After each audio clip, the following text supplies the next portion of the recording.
તો બધા મિત્રોને શુભ સવાર, ગુડ મોર્નિંગ। આજે હું તમને 3 નંબર ચણા બતાવવાનો છું। ટૂંકી કાતરીએ ભરપૂર ફાલ આવ્યો છે, તો જોઈ લો મિત્રો। જો આ 3 નંબર ચણા છે અને ટૂંકી કાતરીએ જોઈ લો ફાલ લાગ્યો છે એમાં, અને ભરપૂર ચણા જોઈ લો ઢરી ગયા છે અને છોડવા જો તમે નાના નાના છે, કારણ કે વલ નથી થયું એટલે છોડવા નાના અને માલ જાજો જો છે મિત્રો। આ રીતે 3 નંબર ચણા છે અને આ એક ધારા પાકે નહીં, જો આ રીતે પાકે। જો અહીંયા ગુંડું પડી ગયું મોઢા આગળ, હવે થોડુંક ગુંડું આમ ઓલી બાજુ પસાટે પડી ગયું છે આ બાજુ। અને આ ચણાની 3 નંબરની ખાસિયત છે, જોઈ લો તમને બતાવું। જો છે આ બાજુ ધોરિયાના છોડવા છે જે એમાં જો કૂણા કૂણા ચણા છે, અને આ બાજુ પાકતા આવે ધીરે ધીરે, જો એમાં દોડવા થઈ ગયા છે। હું તમને એક ચણો ફોલીને બતાવું।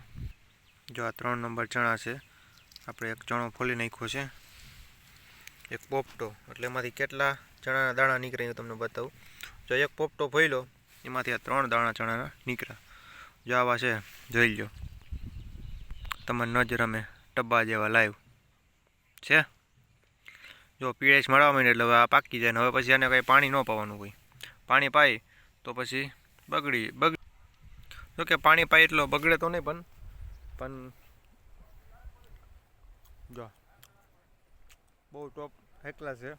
અને 3 નંબર ચણાનો એક કેરો મેં અલગથી કર્યો ઓલી બાજુ, કારણ કે ઓર્ગેનિક એ તો ભાઈ આપણે ખાવું એટલે ઓર્ગેનિક કરવું પડે, એમાં દવાને એવું કાંઈ સાઈટ નહોતી। હવે તમને એ બતાવી દઉં પહેલાં જો આ શાકભાજી છે બરાબર છે, અને અહીંયા જો આ પેલો કેરો રહ્યો ને એ ઓર્ગેનિક કેરો છે આ 3 નંબરનો જો છે મિત્રો। એમાં બતાવું તમને ફોલીન પોપટો,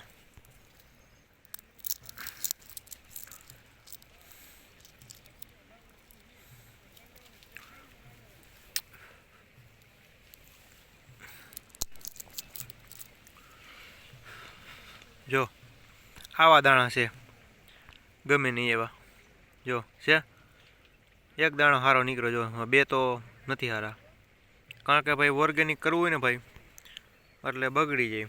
અહીંયા થોડાકમાં અમુક છોડવા બગડી જાય જો મોટા, કારણ કે ઓર્ગેનિક કરવું ભાઈ બગડી તો જાય ને ભાઈ, ભલે આપણે ખાવા ઓર્ગેનિક જ કરવાનું, ભલે બગડી જાય માંગી ગયું પણ શુદ્ધ ખાવાનું અને સારું ખાવાનું, બરાબર છે।